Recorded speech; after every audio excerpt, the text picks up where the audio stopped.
This is Locked On Sports Atlanta, and it's time for the Atlanta Football Party, only on Locked On Podcast Network, your team every day. Welcome into the Atlanta Football Party. I am Jarvis Davis. I got Clint Shamlin with me, and I also have Brent Rollins as well. It's the Atlanta Football Party, and we are talking Georgia Bulldogs. Guys, last week, the Bulldogs were off, and they taking some time out to heal. Brent, I want to kind of start with you. What are your thoughts on just the Georgia Bulldogs getting ramped up for the Georgia-Florida game as they get ready to go down this SEC East gauntlet? A couple of things initially. One, as we've heard, I think, in both audio that you've seen on TV and then audio that's maybe been leaked a little bit, Kirby does not like Florida at all. Yes. This game means a lot to him. But outside of that, it's the beginning of the toughest regular season stretch of games, I think, in the Kirby era. And we're about to really find out a whole lot of things about this team. Yeah, this is one thing that just kind of looking at the schedule, like you mentioned, I think that this Florida game, they have the opportunity to eliminate Florida from the SEC East conversation because, you know, they've been on it had won a couple of games in these last couple of weeks, so they're trying to build up some momentum coming into these games. So, and also then you have Missouri, who is definitely in the conversation, and Florida still has to play them as well. So I feel like this is a very important stretch, and I think that the Dogs are starting to get a little healthy, Clint, don't you think, as far as being able to get their guys back on the field? That's exactly right. Rumor has it, and this is rumor, who knows, but Amarius Mims looks like he is getting more and more healthy. I could say that with confidence because time has gone on, but it does seem to me that outside the Brock Bowers injury news, that everybody else is actually ascending. We saw Kendall Milton leave a little early from the Vanderbilt game, which is a big bummer. Seems like that guy always gets nicked somewhere along the lines. But if he's able to get healthy, our wide receiver core is healthy there. Ladd has another week under his belt to be there, and he's going to be a game changer coming in. But if Mims comes back this week, or even if he's on a snap count, I said this on Locked On Bulldogs, even if he's on a snap count and he gets a certain amount, if he's that swing offensive lineman that we've seen mix and match, Steve Searle's doing some work over there, it's still an added bonus. On the defensive side, we are, again, as healthy as can be over there. So I think, yes, we are at 95. If 5% of the team is Brock Bowers, we're getting so close to that very, very healthy, much more than offseason, certainly. Yeah, I think that's one of the things that I always thought was kind of interesting. When you think about what, you know, having these guys coming back and having the different options to go to, right? Like when you talk about Amarius Mims, you talk about Xavier's Truss, you know, those guys coming back, you know, now Truss was out at the right tackle spot, and for him to be in a space where, hey, you probably might have to go back down to that left guard spot. And I didn't necessarily think he did that well down inside like that. But I'm interested to see kind of what they do as far as the mismatch with the offensive line. Brent, what do you think Kirby kind of how he handles this situation as far as if Amarius Mims is ready to go?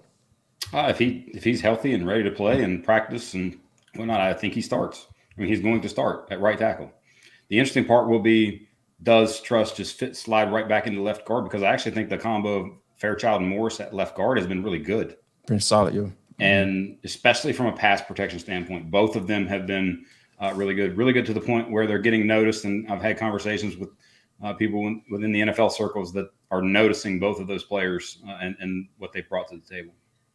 Yeah, that's a really good point because, you know, I think Mike Bobo, as far as, and we'll talk about this in the upcoming segment, as far as how do they kind of quote unquote replace Brock Bowers. But I think that, you know, just from Mike Bobo's standpoint, do you feel like, Clint, that there is a game plan that is going to look a little different, you know, given how, you know, with all the wide receiver talent that they have and those guys, bringing those guys into the fold, do you feel that Mike Bobo has a lot of options, even if they aren't ready to replace Brock Bowers at this point?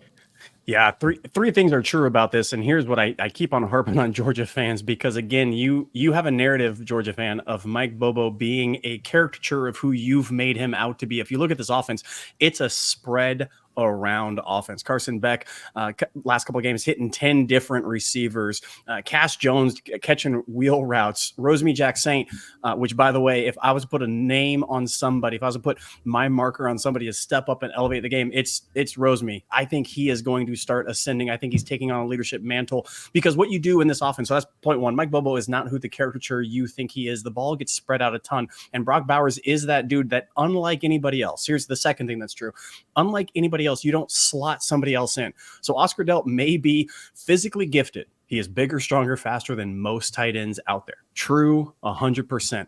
He doesn't have the ability so far that it takes 5 guys to tackle him like it does Brock Bowers. That's the absolute, you don't just slot somebody else in. So I think it's going to be a distribution. I think Oscar Delp's going to be relied upon, because if the read's there, if he's in the pass game, Carson Beck's not going to force feed anybody, and he's not going to go away from somebody, because again, Mike Bobo's system is balanced all the way through in the passing attack. That being said, I think the names that we're hearing on the ground this last week in practice, the 2 names, Ra and Rosemy, were the guys that were just snatching balls out of the air all over the place. There is something that elevates in competitors' spirits when your best dude goes down. You say, I got to elevate my game. And I think those 2 would be the name for me of guys that get down in the red zone, get down closer where it's going to be contested catches, throw it up 50-50 ball to Rosemy, and ask for a execution of surgical nature on route running. That's where it comes to Ra. So those 2 names, but Mike Bobo's going to spread it around, and Carson Beck's going to do the same exact thing. He's going to spread the ball around. Yeah, I think it's going to be a nice distribution, not necessarily even distribution. I think they're going to be figure out how to get pretty much everyone involved, because the more people they get involved, I feel like the more the Florida Gators are going to have to worry about. Brent, I want to talk to you about as far as the running game goes. As far as with Dejon Edwards, we seen him kind of emerge as the guy. He's a leading rusher on this team. Do you think there is going to be more of an emphasis on the running game now that with going into the second half of the season, going up against all these SEC opponents? Sorry. I don't know about emphasis. And the only thing I would say in terms of emphasis would be as if the defense dictates that it becomes an emphasis. What you saw Vanderbilt do more so than any team that's played Georgia's was really hang back in quarters type coverage. In essence, say, Georgia, hey, run the ball. We're okay with that. Take the short stuff. We're okay with that. We just want to limit your explosives. And actually, in terms of explosive percentage, the game against Vanderbilt was the first that the running game outside of South Carolina, the first that the running game had been more explosive in terms of number of explosive plays than the passing game. So I don't know that it's going to be an emphasis. It's still going to complement what they do. It's still going to be an offense that's always dictated by what the defense does. But there will be certain times, I think, that you see, and I think Milton and the ability to him at least be there and be the physical sort of change of pace to Edwards, that Roderick Robinson being healthy, getting a carry or 2. I think you can see more of it, but this is a passing team. That's going to be their emphasis unless the defense dictates that, hey, we can run it all day, every day. Yeah, I think going where your bread is buttered, I think that's going to be the emphasis towards the end of the season, as they go down to the season and hopefully head into the SEC championship, because I think that's ultimately the goal, and then whatever happens after that is all gravy on top. Now, coming up next, we're going to talk about whether or not Oscar Delp is going to be able to fill in for Brock Bowers. But first, I'll let you know this episode of Atlanta Football Party is brought to you by LinkedIn. It is the #1 place you can go to post a job. I'm telling you guys, LinkedIn is the best place you can do, because every new potential hire can feel like a high-stakes wager for your small business. You want to be 100% certain that you have access to the best qualified candidates available. That's why you have to check out LinkedIn Jobs. LinkedIn Jobs helps you find the right people for your team faster and for free. It is super easy to post a job on LinkedIn. That's all you have to do. Just go to the website, and I'm telling you, it'll be right there, linkedin.com/lockedoncollege. Then add your job and the purple hashtag hiring frame to your LinkedIn profile to spread the word that you are hiring. It's why small businesses rate LinkedIn Jobs #1 in delivering quality hires versus leading competitors. LinkedIn Jobs helps you find the qualified candidates you want to talk to faster. Yes, with an emphasis on faster. Yes, they are going to help you get the right person. Post your job for free at linkedin.com/lockedoncollege. That's linkedin.com/lockedoncollege. to post your job for free. Terms and conditions apply. Welcome back, and guys, we are going between the hedges. This is where, of course, we deep dive on what's going on or what will go on in Athens. So, of course, big showdown coming up this weekend, or they'll be in Jacksonville, of course. But the conversation is still about what's going on in Athens, particularly with Brock Bowers. A lot of questions in Kirby Smart's press conference for this week on Monday leading up to this big showdown against Florida. And it kind of made me wonder, and I wanted to ask you guys about it, Brent. It was Kirby kind of seemingly dodging the questions, but do you feel like that was more Kirbying? Because you know him, he's going to be quiet when Kirby wants to kind of shut down a conversation. Or was it one of those things to where at this point, it's really just too early to tell in the process where Brock Bowers is? I mean, I think one of the things I've noticed about him, he always is really honest for the most part in his answers, as much as he can be. And I think when he said, folks were asking about that, and he says, hey, look, I'm focused on one, Brock getting healthy, and two, this team. I think that's 100% honest answer from him that, hey, look, Brock, go get as healthy as you possibly can be.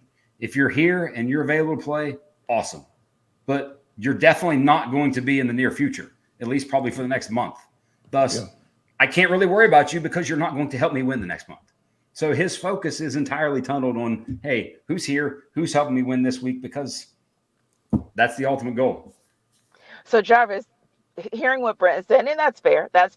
But we are about 2 weeks removed from this. And at this point, being about 2 weeks removed from the surgery, the injury, et cetera, shouldn't we at least have maybe a little bit more insight on kind of how the rehab's going? That's why maybe there's some Kirbying mixed in with what Brent says, which is authentic. I'll tell you what it is, Kirby. Yeah, I mean, you know me, man. I try to read between the lines just a little bit because, coaches still have to give you some sort of coach speak. Like I've never, been around coaches like who are like 1,000% honest, like and they've been open with information. Like they hide information. The coach is going to hide information whether or not, because there's no way in the world that Kirby doesn't know exactly when that guy is going to come back. And I feel like he has to kind of block that out, and he has to put the message out there and say, hey, he's not going to be here for at least the next month. So, hey, y'all don't need to stop asking me about him. But I think that it does kind of get me to wondering, like, whether or not we will see Brock Bowers in a Georgia Bulldog uniform again. Like we talked about this on the ATL Sports Party last week. I just don't. It doesn't feel like he's going to come back because, hey, the coach is taking them out of sight, out of mind, and say, hey, I'm worried about the guys who are out here on the field and everything like that. It just really feels like, to me, it might have been the last time we see Brock Bowers in a uniform in the second quarter of Vanderbilt. And that's fair because, we talked about this, like you said, on the sports party, the fact that there were players who were very, very close to that point of like maybe a championship game, whether that's CFP or whether that's conference title game. And it was just not the wisest thing to do if you know that it could potentially potentially drop your draft stock, right? Now, we're not saying that Brock Bowers is necessarily thinking like that, but Clint, it's one of those kind of hit or miss situations where, like, depending on where we are in that timeline, that might dictate a lot of things. And then, of course, we'll talk about this in next up, but it may also be dictated by exactly where Georgia is relative to an upset special from Florida, an SEC title championship loss, that sort of thing. But all things fair said, is there anything else that we could or should know about the Brock Bowers situation and how he's progressing at this point? Yeah, I'm on record of saying that, Jarvis, I want to dismiss you from this party and I'll try to next time. Can you, that's not, you should take your SARS and you stuff them in the sack, mister. I'm not here for that. Am I being a party pooper? I think here's what we know. Let's take what Kirby has done. He is not Shane Beamer. Shane Beamer going to be out here and he's going to be talking all sorts of mess post game. And you know what? Yeah, that is true. I'm happy we have Kirby instead of Shane because Shane's running his mouth and Kirby, it's often said omission is betrayal. Kirby Smart omits a lot. So what he says is true, but he omits a lot. And I think that's what you're saying, Jarvis. And I think, Brent, this understanding of when Kirby speaks, he is speaking the truth. He just happens to hold things back from what he doesn't have to share. And he doesn't have to share the Bowers news. I think Mims and George Pickens are the two things that we can look at. I think Brock Bowers has solidified himself top 10 talent, top 5 talent wise. Now, draft stock, how people line up in the NFL draft today, even if he came back and got hurt, even if he re-injured the high ankle, even if he was on a snap count, teams are still going to take Brock in the top 10. I would take him in the top 5 if I was anybody with a quarterback. If I needed a quarterback, sure, go elsewhere, but that's where I'd take him. So I think watching Mims, if Mims comes back and he's healthy this week, we will see Brock Bowers again before regular season is over. That is just cold, hard fact. If we don't see Amarius Mims, that's going to tell us something about the athletic, the rehab, all of that, and how Kirby has handled that situation. To George Pickens. George Pickens, by all intents and purposes, should not have come back for the playoff run that happened when Georgia was in it. And he did, and he was a factor in the game. He was also on a pitch count during those games, and he showed out. So I think Florida this week, this is going to sound ludicrous because when don't you need Brock Bowers? I think Florida's pass defense is actually a little better than their rush defense, but I think that we will spread it out a little bit more in the passing attack, and I think it'll be fine against Florida this week. Now, talk to me down the road against Alabama. Hopefully, fingers crossed, SEC championship. I'm picking Alabama now, not LSU, because they don't care a thing about defense. But that gets me a little scared. Now I need Kirby to tell me more about Brock's injury and surgery rehab. Yeah, I hear it. And that's fair. You guys, you mentioned pitch count, and that could be an option as well, where you bring him back and you just use him in sort of situational football, for lack of a better term, and kind of see where it plays out. But the other piece, I think, is this: to your point, there was a lot of time spent in Monday's press conference talking about some of the players. And I want to kind of go back to what you guys are talking about a Xavier Truss and the possibilities of what he could do, or Kendall, Milton, and kind of where he is at Amarius Mims. And so to that point, Clint, how important is it, not just from a physical on the field perspective, but also from a mindset perspective? Like, I got to get my guys ready for the guys who can actually take the field on Saturday and not focus on the guy who can't. That's exactly right. And Kirby is a competitor. The whole team are competitors. Again, you've heard the statement by players as well as coaching staff. We eat scraps off the floor. That's the mentality of Georgia's players and coaches, and they embody it in totality. So that is very, very true, and what they want to do. And so, yeah, I think it's not disregarding those players. It's go get yourself healthy. The guys here, we're going to go on the field. We're going to be together. Go get yourself healthy. And if Mims comes back from this is going to only accentuate this mentality more, to say we care about our players, we care about rotation, we care about depth and development. If you watch Georgia and how Kirby rotates guys in, it is no longer just here are your starting 11. It's here's your 20 that could play on both sides of the ball. Here's the guy they're going to rotate through, including offensive line.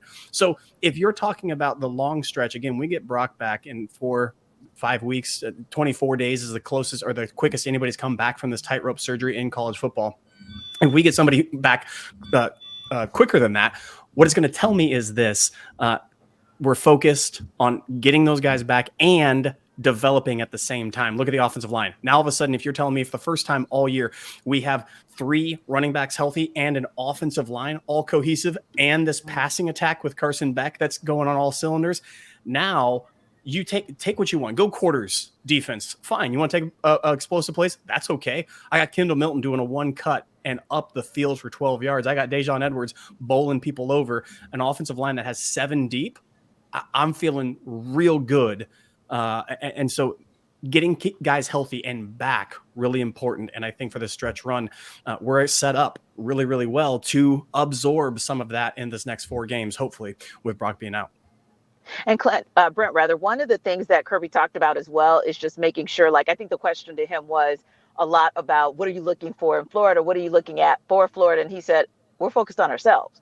Like, we're really focused on ourselves. So is this maybe that opportunity to kind of reset as well? Like, taking the 2 weeks, of course, they practiced, they were on the field, but was it more important for the Dogs to really take this time to kind of reset their minds as well? Like, okay, we don't have Brock Bowers, but okay, we might have these guys coming back. And what is the back half of this season going to look like, knowing that? Yeah, I mean, now, like, if you think about it today, yesterday, Sunday, like, it's Florida focused. But last week, definitely great week to self-assess, really look at, can you identify even your own tendencies? Where can you get better? I think the biggest thing, self-scouting is almost like the biggest thing that they do during the bye week from a times perspective, as well as, given the nature of this schedule, it wouldn't shock me if there was a lot of 2-3 opponents down the road doing prep for those guys as well. Yeah, and Jarvis, Kirby's Kirby. So Kirby said just yesterday, hey, we're focused on us. We're not focused on Florida. We're focusing on ourselves. But that could have been, Jarvis, as you know, just kind of being in that college and professional locker room. That could have been his message more to his guys than the media established in Athens yesterday, right? Oh, for sure. Yeah. When you think about like 18 to 22-year-olds, like it is so hard to focus. I remember being that age. That was a long time ago, seemingly. But, just when you think about, like, there has to be a message. There has to be a theme. Every week there has to be a theme. I used to, like, playing in college, I always remember my coach like, Morehouse said this about y'all, or Miles is saying this about y'all. I'm just like, man, what did he say this at? I was like, you're not even on the line. You barely even know what the internet is. You ever talking about what they're saying about us? They ain't saying anything about us. But, that's what guys want, like, at that age. That's what you want to hear. Like, oh, okay, they're saying this about us. Okay, don't worry about it. I'm about to lock in. I'm about to get focused. I'm about to make sure I'm taking care of myself. Especially when you talk about being on a bye week during that time, like, because college coaches are going to try to get as much time as they possibly can in those bye weeks, because anything can happen. Like, like when you give guys time, like free time is the devil in college, and I promise you, I can testify. I think free time's the devil. Period. Right? Yes, it is. I don't mind too. Yeah, but I think that's the thing that I feel like the message was for Kirby Smart this week, is just making sure those guys are like, hey, let's focus on ourselves. Like Brent mentioned, hey, let's do some self-scouting. Are we being obvious in certain situations, in third down and long, or however? What are we doing that we can get better? Because we know that Florida is ready. They're going to be ready to roll once once they go down to Jacksonville. Yeah, and I'll tease with this, and we'll talk about it more when we come back. They are looking a little bit better in these last couple of weeks, so maybe it's a little bit of a different Florida team that Georgia's going to see relative to what we saw at the beginning of the season. Now, when we come back, we're going to talk a little bit more about that in Next Up. But first, Jarvis is going to tell us a little bit about Prize Picks and also how you might be able to connect with him one-on-one through subtext. Well, let you guys know that this episode of the Atlanta Football Party is brought to you by Prize Picks. Guess what, guys? I've been testing my skills on Prize Picks. This football season is the most exciting way to play daily fantasy sports. Daily fantasy sports. Now, guys, I'm not talking about waiting till 14, 15 weeks into the season to collect your money and then trying to go track folks down and make sure they pay the first prize. Hey, I want my money. Where's my money? No, you don't have to worry about that when you come to Prize Picks. It is daily fantasy sports made easy, folks. And I'm telling you, the website is prizepicks.com/lockedoncollege. That's prizepicks.com/lockedoncollege. Also, Prize Picks offer a weekly promotion that can lead to big payouts like Taco Tuesday. We going up.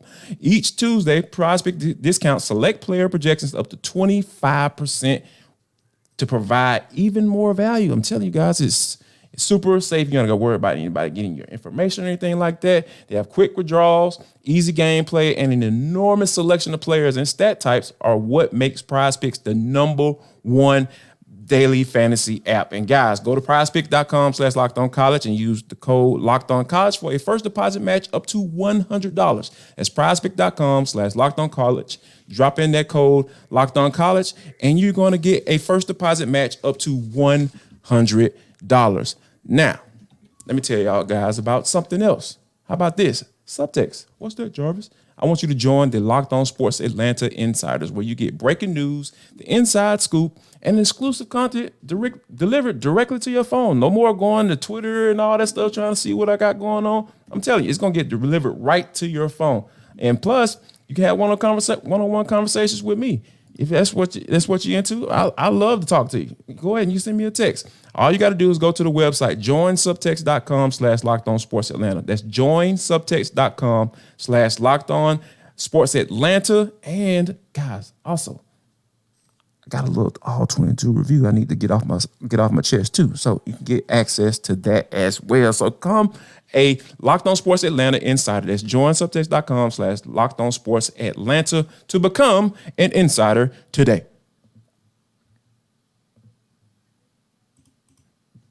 All right, guys, what's next is what we are talking about. Next up for the Dogs would be the Gators. But here's the thing. I want to have a little fun with this segment this time because real talk. The Dogs are favored by 14 points. in all likelihood, they're going to get this dub done. So let's just get the small talk out of the way about the Dogs, and then we're going to have some fun with the Gators, right? So as far as the Dogs go, Brent, who's that guy, your number one guy where you're like, yep, he's going to be the factor. He's the reason. And I know it's going to be more than one, but I'm asking you for just one. He's the reason the Dogs are going to win this game. Ladd and Lovett. I think those are the two guys. I'm going to say two. Like I'm That's going to okay. say Ladd, Lovett. Maybe like Yes, combine them. we'll take combine it. them. Yes, That's right. Brent. You got it. Yeah, I like it. But mainly because I think those are the guys that you're going to see get the quick touches that Bowers used to get. Like they're going to get more touches, more impact on the game. And the combination of the two, I think, will be the key to their offense for the next 4 weeks. Let's roll with what Brent said, Jarvis. Since he got a 1-2 punch, I'll give you a 1-2 punch too. Give me two. Oh, if Amarius Mims comes back and I'm talking about that offensive line, like I think that offensive line is going to be a big factor in how Georgia attacks these games going down the stretch, because like we know these SEC opponents are coming up. These guys are ranked coming in. You know, as far as with Missouri, we know what the implications that game's going to have in a couple weeks as well. So all of those factors just makes me feel like, okay, we know that our big guys are going to have to carry us, because that's what Georgia has always been about. They love getting those big boys in there. Like my guys my size become a dime a dozen when you're walking down to Athens in that locker room down there. So I think it's going to start with Amarius Mims if he's able to go. I really feel like that's going to be a big key in locking up that offensive line, getting that solidified five up front, and those guys just leaning on folks towards going down to this stretch. So we'll say Mims and company. That's your 1-2. All right, Clint, Yes. You get one or you get 1-2. It's up to you. That's fine. These both are excellent quick passing game, spreading it out, and the offensive line, because Florida's, like I said, their pass defense a little bit better than their rush defense. And I think if we're able to run on them, and Kirby wants to, I call it the Kirby death march, where he just says, I'm going to take 7 minutes off the clock, get this thing going, then it's going to be a long day for Florida. But here's where I'm going to go. If we get good Tyke Smith, not bad Tyke, when Tyke is good, when he shows up, when he is balling in the alley and he gets in the slot and he's taking away only one wide receiver that Florida has, if we're taking away those routes, the Florida pass attack is going to have nowhere to go. Pressure's been lacking this year, but I think it's because teams quick hit Georgia all the time. And I think Florida's going to have no exception to this. Mertz is coming off great games. I think he's going to have all the confidence. I think old Sunbelt Billy is going to try to show off a little bit, and I don't think it's going to go well. If good Tyke shows up and he's in run support as well as taking away the middle of the field, I think Florida's in for a very long day, and that's going to be a key for me. I cannot wait to come back to you guys next week and have this conversation. I'm taking notes about these 1-2 punches and good Tyke, bad Tyke. I love it. We're going to have some fun with that next week. But in the meantime, Clint, let's have some fun with Florida.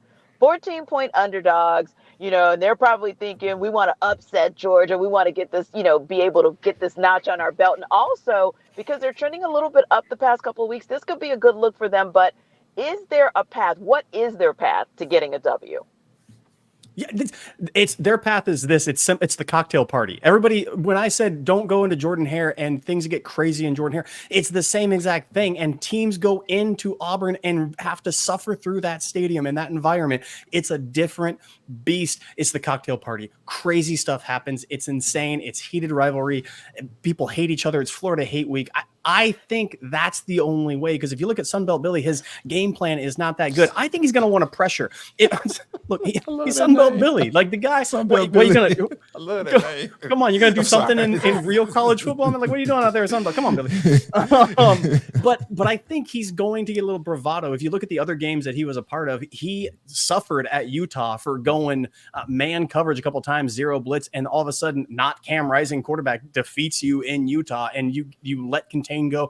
I think if they were to sit back and elongate this game and take some shots, it might be good, but I think they're going to pressure. The only way that I could see Florida coming out is this. It's if our defense lacks the tenacity of pressure and back end coverage. If our corners aren't progressing like I've seen them progress, they've done very, very well so far this season, getting better. If our safeties are lacking and we're allowed Mertz to look like he is a Heisman candidate all of a sudden, like he has the last couple of games, then yeah, it's going to be closer than that 13.5, 14 spread that we have. But you're right. I don't see that happening. I'm going in with full confidence, but only because I'm a stupid Georgia fan and I'm not emotionally hedging yet. Talk to me Friday night when I'm emotionally hedging myself, then we might have a different thing. But on paper and intellectually, man, this should not be a close game, but it's a cocktail party and it's always close. Indeed. And Brent, I like where Clint went with that because it was a little tweaking there where he's not so much saying what Florida will do, but more of like what Georgia won't do. And that's like really the chance that they have. But I mean, Brent, do you see any path to a W for Florida, like a realistic path? I mean, look what you did at Vanderbilt. You turned the ball over. You lost the turnover battle. Well, that happens. That happens. That anything's possible when that happens.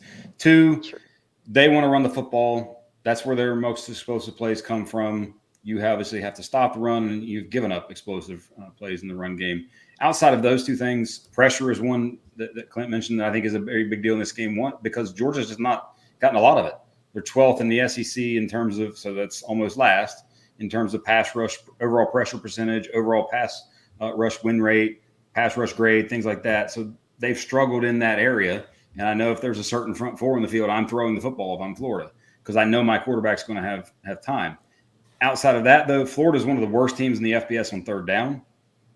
If they somehow, if that sort of tilts back the other way and they start converting third downs, that shortens the game, keeps it close. And I do think that we get sort of into the third quarter and you're seeing like a one-score game. I do think that happens. And Jarvis, just in listening to what both Brent and Clint are saying, one of the things is Florida's ability to maybe look at some of those very faint weaknesses, right, that Georgia has, or some of the slip-ups that they've had as well, and that might be a path. Do you see any other path for Florida to possibly walk away with the win? They're going to have to jump out fast. They're going to have to come out fast, because we've seen the lows, and with Georgia and early on in games and everything like that. So I don't see that happening. But like if you're talking about a path to potentially at least cover the spread, or maybe even win the game, miraculously win the game. They have to start fast. They have to be aggressive on offense. They have to take shots down the field because, like Clint mentioned earlier, talk about Tyke Smith. He's kind of been, up and down here. Javon Bullard is not necessarily hasn't been playing like we know him to play. He's had some games for sure. He's definitely flashed. But I think that, those guys have had some inconsistencies, and I think that Florida is going to have to take advantage of that on the back end of their defense in order to be able to maybe jump out to a 1 or 2 score lead. And I think that you're going to have to kind of build it out from there and get that running game going with ETN and those guys alike. So that's the only path that I see. They have to start fast, and they have to start. And they have to do it like right now, like today. Like they have to start scoring points now, in order to have a chance in this game. Fair enough. Well, listen, at the Atlanta football party, we don't really want any of those scenarios to happen because we like to have fun on Tuesdays talking about dubs.